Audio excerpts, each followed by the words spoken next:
નવસારી મહાનગરપાલિકામાં 1.5 વર્ષના વહીવટદાર શાસનનો અંત આવ્યા બાદ નવનિયુક્ત મેયર અશોક દુરાજાએ કાર્યભાર સંભાળતાની સાથે જનતાના પ્રશ્નોના નિરાકરણ માટે સક્રિયતા દાખવી છે। મેયરે એસી કેબિન છોડી સીધા લુન્સીકુઈ મેદાન પર પહોંચી ત્યાં ચાલી રહેલા ગ્રીલ વિવાદનો સ્થળ પર જ ઉકેલ લાવ્યો હતો। આ ઘટના નવસારી મનપાના ઇતિહાસમાં પ્રથમવાર બની છે, જ્યાં મેયર પોતાની સંપૂર્ણ ઓફિશિયલ ટીમ અને પ્રતિનિધિ મંડળ સાથે વિકાસ કાર્યોની સમીક્ષા કરવા ફિલ્ડ ઉપર ઉતર્યા હોય। વહીવટદાર શાસન દરમિયાન જનતાના અવાજને યોગ્ય મંચ મળતો ન હતો, પરંતુ હવે ચૂંટાયેલા પ્રતિનિધિઓ મેદાનમાં આવ્યા છે। લુન્સીકુઈ મેદાન ખાતે બની રહેલા સિન્થેટિક ટ્રેક અને મેદાનની ફરતે લગાવવામાં આવી રહેલી લોખંડની ગ્રીલને લઈને સ્થાનિકો અને સિનિયર સિટીઝનમાં ભારે નારાજગી હતી।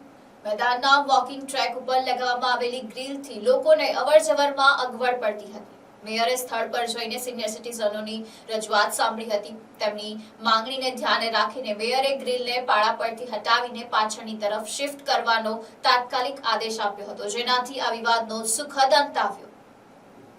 આ ફિલ્ડ ઇન્સ્પેક્શન દરમિયાન મેયરની સાથે ડેપ્યુટી મેયર કેયુરી દેસાઈ, સ્ટેન્ડિંગ કમિટીના ચેરમેન મુકેશ અગ્રવાલ, શાસક પક્ષના નેતા નરેશ પુરોહિત, જિલ્લા ભાજપ પ્રમુખ તેમજ મહાનગરપાલિકાના ઉચ્ચ અધિકારીઓની આખી ટીમ હાજર રહી હતી।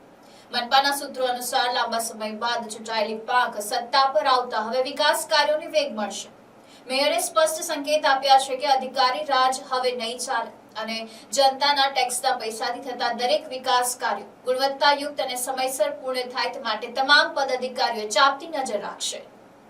મિત્રો, આપણે જે ઊભા છીએ એ લુન્સીકુઈનું મેદાન છે।